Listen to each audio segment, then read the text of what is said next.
জিরে ফোড়ন, লঙ্কা ফোড়ন জ্বলে গেল। এবার পেঁয়াজ ফোড়ন। ব্যাস, পেঁয়াজটা একটু আমড়ে গেছে, ভাজা ভাজা হয়ে গেছে। এবার আমি চিকেনটা দিয়ে দিচ্ছি। সামান্য একটু টক দই, টক দইটা দিয়েই আবার নাড়াচাড়া। চিকেনটা কিন্তু একদম ভাজা ভাজা হয়ে গেছে। এবার আমি পেঁয়াজ, আদা রসুন আর লঙ্কার একটা পেস্ট দিয়ে দিচ্ছি। পরিমাণ মতো লবণ দিয়ে দিচ্ছি, পরিমাণ মতো হলুদ দিয়ে দিলাম, সামান্য জিরে দিয়ে দিলাম। এবার নেড়ে চেড়ে হালকা হালকা কষে নিই। এইভাবে চিকেনটা রান্না করলে চিকেনের যে একটা গন্ধ, সেই গন্ধটা তো থাকবে না, সেটা আরও টেস্ট হবে।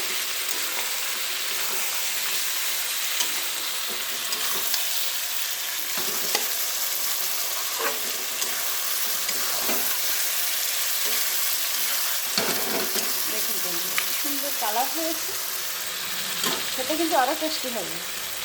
আমরা বাঙালি, আলু না হলে মাংস চলবে না, তাই তো কটা আলু দিয়ে দিলাম।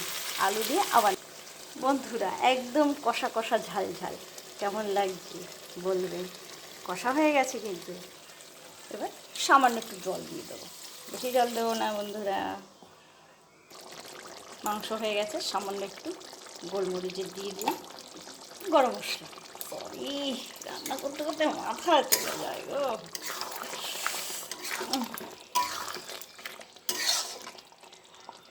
করে রান্না করতে হয় তো, উল্টো পাল্টা ভাষা বলে বেরিয়েই যায়।